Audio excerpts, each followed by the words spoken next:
90।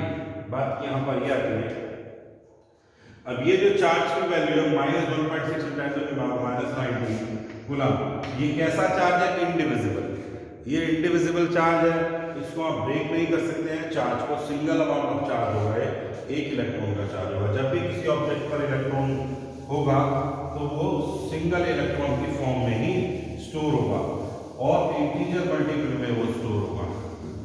Next, suppose करिए अगर किसी ऑब्जेक्ट पर चार्ज है, if any object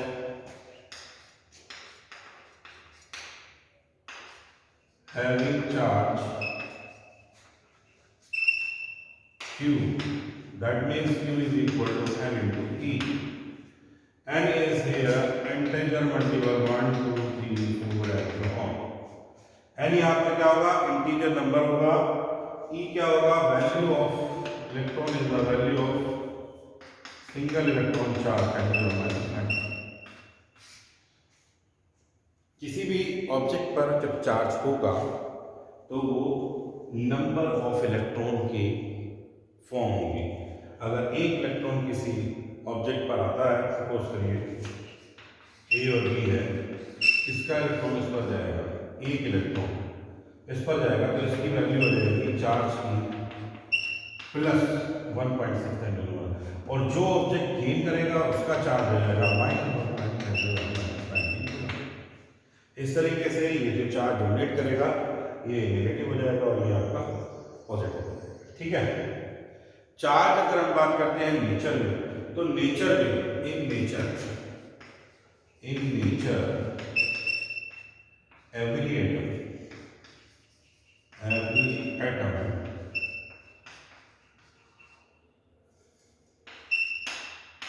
has zero charge. हर एक एटम में क्या है? जीरो चार्ज होगा जब वो नेचुरल फॉर्म में होगा। जब कभी उस पर लॉस ऑफ इलेक्ट्रॉन या गेन ऑफ इलेक्ट्रॉन होगा तभी चार्ज फॉर्म होगा, और चार्ज की फॉर्म होगी एक पॉजिटिव और एक नेगेटिव। ठीक है। नेगेटिव चार्ज कब बनेगा? जब कोई ऑब्जेक्ट इलेक्ट्रॉन को गेन कर लेगा, और पॉजिटिव चार्ज कब बनेगा? जब कोई ऑब्जेक्ट किसी इलेक्ट्रॉन को लॉस करेगा। ठीक है। तो यहाँ पर होगा लॉस ऑफ इलेक्ट्रॉन, यहाँ पर होगा गेन ऑफ इलेक्ट्रॉन, ये आपका गेन ऑफ इलेक्ट्रॉन। ठीक है। तो जिस तरीके से हमारा जो चार्ज है वो क्या कह सकते हैं? एटम जो नेचर फॉर्म में जीरो होने का बनेगा, चार्ज क्या होगा? कंजर्व होगा। चार्ज को आप प्रोड्यूस नहीं कर सकते और डिस्ट्रॉय भी नहीं कर सकते। नेक्स्ट, अगर हम कंसीडर में किसी चार्ज के किसी कंडक्टर में कंसीडर करते हैं, सपोज करते हैं ये कोई कंडक्टर है, ठीक है, और इस कंडक्टर को हम चार्ज फ्लो इसमें कराना है। तो चार्ज फ्लो के लिए एक रेस्पॉन्सिबल डिवाइस होती है आपकी सेल और बैटरी। क्या रेस्पॉन्सिबल होती है? या तो सेल या फिर बैटरी। तो सेल और बैटरी हम इसमें यूज करते हैं। सेल क्या होती है? वो डिवाइस जो चार्ज के फ्लो के लिए रिस्पॉन्सिबल होती है, और बैटरी क्या होती है? ग्रुप्स ऑफ सेल को जब हम आपस में ऐड करते हैं तो वो बैटरी की फॉर्म हो जाती है। ठीक है। दोनों का काम यह है कि प्लस से माइनस की तरफ करंट का फ्लो करना। होता क्या है? बेसिकली करंट की जो डायरेक्शन होती है वो इलेक्ट्रॉन के फ्लो के अपोजिट होती है, यानी कि इलेक्ट्रॉन नेगेटिव पोर्शन से निकल करके आपके इस कंडक्टर में एंटर करेंगे और इलेक्ट्रॉन इस डायरेक्शन में चलेंगे और करंट आपकी अपोजिट डायरेक्शन में चलेगी। ठीक है जी। इलेक्ट्रिक फील्ड आपका जो है वो प्लस से माइनस रहता है इलेक्ट्रिक फील्ड यहाँ। ठीक है। तो यहाँ से प्लस से माइनस ये डायरेक्शन आएगी इलेक्ट्रिक फील्ड की, करंट की डायरेक्शन सेम रहेगी। इलेक्ट्रॉन का फ्लो जो होगा वो करंट के अपोजिट डायरेक्शन में होगा। This is very important point, note कर लेंगे। Flow of current, flow of current always opposite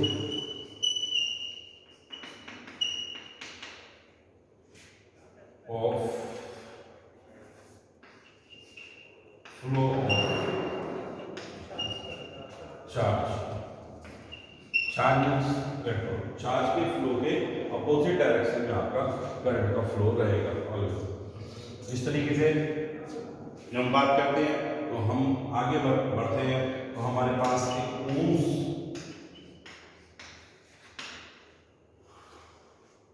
तो ओम्स लॉ की बात करते हैं। ओम्स हमारे पास एक सेंटेंस है जिन्होंने ओम्स लॉ दिया।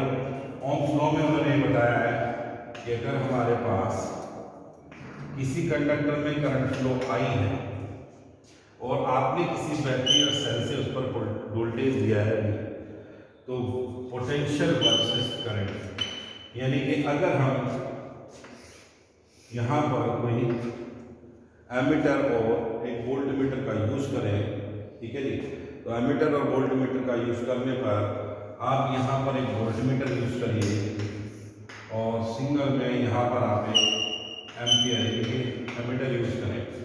अगर एक एमीटर सीरीज में यूज़ करें और एक पैरेलल में आप वोल्ट मीटर यूज़ करें तो हमारे पास एक ग्राफ बनता है VI ग्राफ, जो कि एक स्ट्रेट लाइन आता है। स्ट्रेट लाइन का मतलब समझ लीजिए, स्ट्रेट लाइन का मतलब यह है कि जितना आप बैटरी का पोटेंशियल बढ़ाते जाएंगे उतना ही आपका करंट आपका बढ़ता चला जाएगा। अब बात यह आती है पोटेंशियल क्या है। पोटेंशियल क्या है, एक स्ट्रेंथ है, किसकी, एक सेल की कोई स्ट्रेंथ है जिसकी वजह से क्या हो रहा है, चार्ज का फ्लो क्या हो रहा है, बैटरी से आउट हो रहा है, बैटरी से आउट होकर के पूरे कंडक्टर में जा रहा है, ठीक है जी। और ये पोटेंशियल कैसे बनता है, जब हम चार्ज को पहले स्टोर करते हैं और फिर चार्ज जो है फ्लो होता है। पहले बैटरी में हम चार्ज को स्टोर करते हैं, ठीक है, और उसके बाद डिस्चार्जिंग पर बैटरी से आपका इलेक्ट्रॉन बाहर आता है, ठीक है। तो ये जो हमारी पोटेंशियल वर्सेस करंट है, इसकी हम बात करें तो I/R होता है। ये R यहाँ पर क्या रहता है, resistance of conductor, resistance of conductor, ये क्या रहता है आपका रेजिस्टेंस ऑफ कंडक्टर। ये रेजिस्टेंस ऑफ कंडक्टर जो है वो आपकी पोटेंशियल और करंट की रेशियो पर डिपेंड करता है।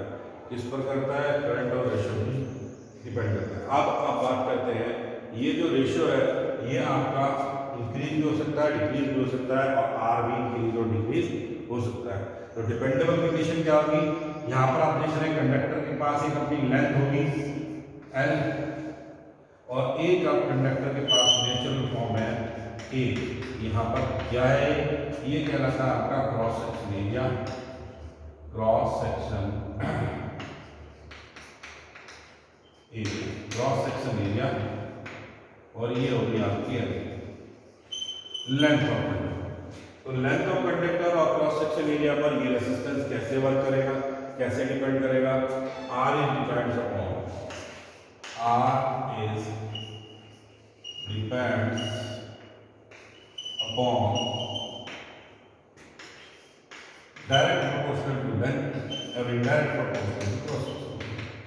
दैट मीन्स अगर लेंथ बढ़ेगी तो आपका रेजिस्टेंस बढ़ जाएगा, लेंथ बढ़ेगी तो रेजिस्टेंस बढ़ जाएगा। रेजिस्टेंस क्यों बढ़ जाएगा, जितनी ज़्यादा लेंथ होगी उतना ज़्यादा इलेक्ट्रॉन को ट्रेवल करना पड़ेगा और इलेक्ट्रॉन की कोलाइजन इनसाइड अनदर पार्टिकल से जरूर ज़्यादा हो जाएगी।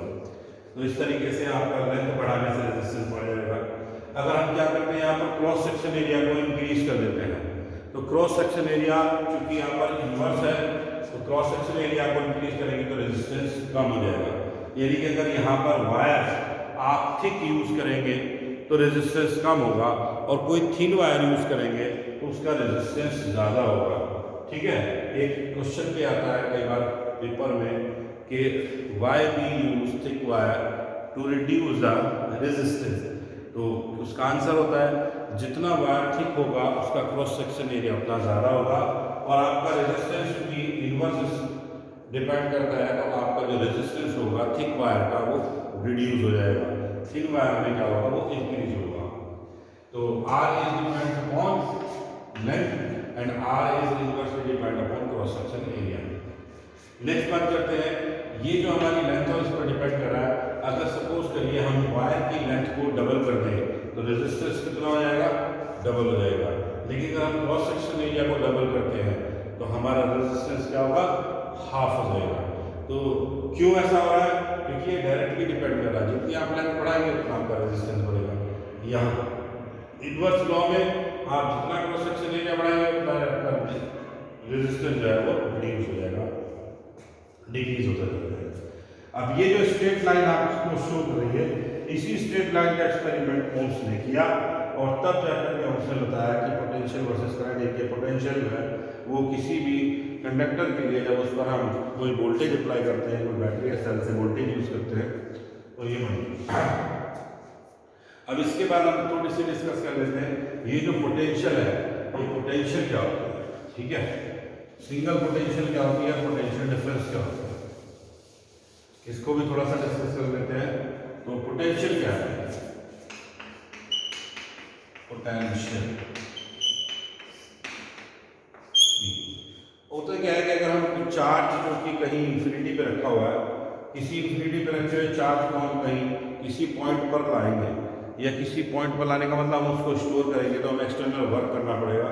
जितना वर्क हम करेंगे किसी पर यूनिट चार्ज पर उतना ही उसका पोटेंशियल बनेगा, ठीक है। तो work done on unit discharge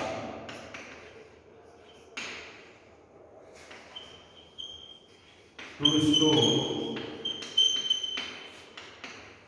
is called potential, is called potential।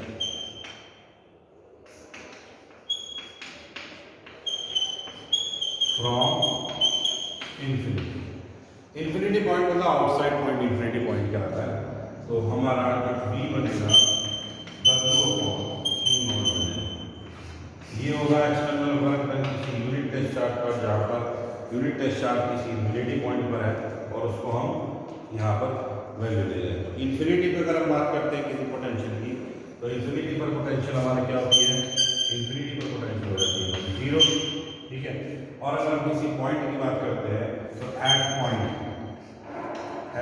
की बात करेंगे ए, तो ये हो जाएगा बी जो कि हमारा पॉइंट होगा। अब अगर हम इन्फिनिटी से लेकर के इन्फिनिटी से किसी ए पॉइंट तक आ रहे हैं, इन्फिनिटी पर इन्फिनिटी 0 है और बी ए पॉइंट पर 0 नहीं है, तब कौन क्यू नॉट होगा, जिस क्यू नॉट को हम इन्फिनिटी से क्या कर रहे हैं, लेकर के आ रहे हैं। इन्फिनिटी मतलब एक्सटर्नल, इन्फिनिटी का मतलब होता है आउटसाइड से आप चार्ज लेकर के, है ना। तो जब उसको स्टोर कर रहे हैं तो क्या मेंटेन हो रहा है, पोटेंशियल मेंटेन हो रहा है। अब पोटेंशियल को मेंटेन करने के बाद आती है बात पोटेंशियल डिफरेंस। आप देख रहे हैं पोटेंशियल डिफरेंस क्या चीज होती है, देख लीजिए हाइयर पोटेंशियल और लोअर पोटेंशियल। यहाँ पर आप बैटरी में एक पॉजिटिव देख रहे हैं, ये हाई पोटेंशियल है, एक नेगेटिव देख रहे हैं, ये लो पोटेंशियल है, ठीक है। और जो इलेक्ट्रॉन है वो हमेशा लो पोटेंशियल से हाई पोटेंशियल की तरफ चलते हैं, जबकि आपकी करंट जो है वो हाई पोटेंशियल से लो पोटेंशियल की तरफ स्टैब्लिश होती है, ठीक है। तो अगर आप बात करते हैं आगे पोटेंशियल, तो पोटेंशियल हो गया हमारा स्टोर, ठीक है, स्टोर्ड एक्सटर्नल चार्ज, ठीक है, स्टोर्ड एक्सटर्नल चार्ज, तो कितना वर्क डन स्टोर्ड और एक्सटर्नल चार्ज, जो भी एक्सटर्नल चार्ज है उसको स्टोर करने के लिए जितना वर्क किया है वही वर्क हमारा पोटेंशियल होगा। या फिर आप अदर बुकिश लैंग्वेज में बोलें तो किसी इन्फिनिटी पर किसी टेस्ट चार्ज को किसी फील्ड या किसी पॉइंट तक लाने में जो टोटल वर्क डन होगा वो पोटेंशियल होगा। लेकिन पोटेंशियल के बाद आता है पोटेंशियल डिफरेंस। पोटेंशियल डिफरेंस क्या होता है, सपोज करिए हमारे पास कोई चार्ज क्यू नॉट है कि एक पॉइंट पर हम लेके आ गए हैं और उसको हम बी पर ले जाना है। टेस्ट चार्ज है हमारे पास क्यू नॉट जिसको पॉइंट ए से बी पर ले जाना है, ठीक है। तो वी ए पोटेंशियल हो जाएगा हमारा मैक्सिमम और वी बी हो जाएगा minimum W upon Q not. यानी कि अगर किसी यूनिट टेस्ट चार्ज को आप किसी पॉइंट ए से बी तक ले जा रहे हैं तो पॉइंट ए का जो पोटेंशियल होगा और पॉइंट बी का जो पोटेंशियल होगा दोनों का जो डिफरेंस होगा वही पोटेंशियल डिफरेंस होगा, ठीक है। तो work done on unit charge from one point two another. अगर आप किसी टेस्ट चार्ज को एक पॉइंट से दूसरे पॉइंट पर ले जा रहे हैं वहाँ पर टोटल वर्क डन जितना होगा वो होगा पोटेंशियल डिफरेंस बिटवीन 2 पॉइंट्स। अगर यहाँ पर खाली पोटेंशियल होगा, पोटेंशियल डिफरेंस की बात नहीं करते, खाली पोटेंशियल होगा तो एक पॉइंट क्या हो जाएगा, इन्फिनिटी। इस एक पॉइंट को क्या कर देंगे हम, इन्फिनिटी कर देंगे, दूसरे पॉइंट को हम वैल्यू देंगे। तो इस तरीके से आपका ओम्स लॉ, आपका potential, potential difference, charge and charge flow is completed.